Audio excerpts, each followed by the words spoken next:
Assalamualaikum warahmatullahi wabarakatuh. Perkenalkan, nama saya Muhammad Aldiansyah dengan nomor induk mahasiswa 211727, program studi Hukum Keluarga Islam.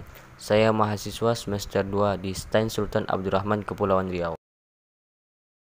Baik, di sini saya akan membahas materi yang pertama, yaitu tentang dinamika historis konstitusional, sosial politik, kultural, serta konteks kontemporer penegakan hukum yang berkeadilan. Yang pertama, menelusuri konsep dan urgensi penegakan hukum yang berkeadilan. Negara merupakan organisasi kelompok masyarakat tertinggi karena mempunyai wewenang untuk mengatur dan mengendalikan masyarakat, bahkan memaksa secara sah untuk kepentingan umum yang lebih tinggi demi tegaknya suatu hukum. Negara dipandang sebagai subjek hukum yang mempunyai kedaulatan yang tidak dapat dilampaui oleh negara manapun.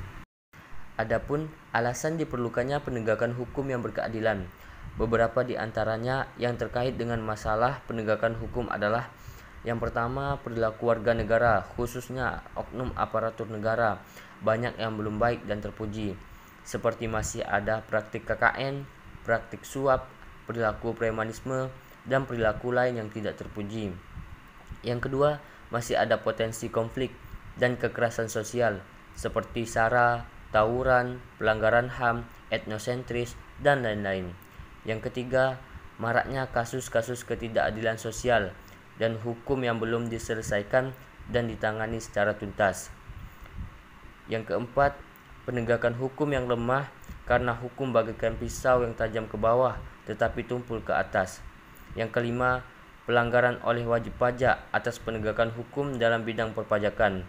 Nah, munculnya permasalahan tersebut tentu menimbulkan pertanyaan dalam pikiran kita. Yang kedua, menggali sumber historis, sosiologis, politik tentang penegakan hukum yang berkeadilan di Indonesia. Salah satu tujuan negara Republik Indonesia ialah melindungi warga negara atau menjaga ketertiban, selain berupaya mensejahterakan masyarakat. Dalam tujuan negara sebagaimana dinyatakan di atas, secara eksplisit dinyatakan bahwa negara melindungi segenap bangsa Indonesia dan seluruh tumpah darah Indonesia, memajukan kesejahteraan umum dan mencerdaskan kehidupan bangsa, serta melaksanakan ketertiban dunia. Agar negara dapat melaksanakan tugas dalam bidang ketertiban dan perlindungan warga negara, maka disusunlah peraturan-peraturan yang disebut peraturan hukum. Peraturan hukum mengatur hubungan antara manusia yang satu dengan manusia lainnya. Di samping mengatur hubungan manusia atau warga negara dengan negara, serta mengatur organ-organ negara dalam menjalankan pemerintahan negara. Ada dua pembagian besar hukum. Yang pertama, hukum privat. Hukum yang mengatur hubungan antar manusia yang menyangkut kepentingan pribadi, misalnya masalah jual beli, sewa menyewa, pembagian waris. Yang kedua, hukum publik. Hukum yang mengatur hubungan antara negara dengan organ negara atau hubungan negara dengan perseorangan yang menyangkut kepentingan umum, misalnya masalah perampokan, pencurian, pembunuhan, penganiayaan, dan tindakan kriminal lainnya. Dalam rangka menegakkan hukum, aparatur penegak hukum harus menunaikan tugas sesuai dengan tuntutannya yang ada dalam hukum material dan hukum formal.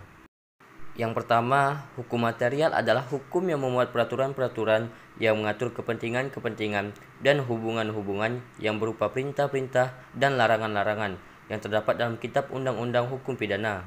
Yang kedua, hukum formal atau disebut juga hukum acara, yaitu peraturan hukum yang mengatur tentang cara bagaimana mempertahankan dan menjalankan peraturan hukum material yang terdapat dalam Kitab Undang-Undang Hukum Acara Pidana.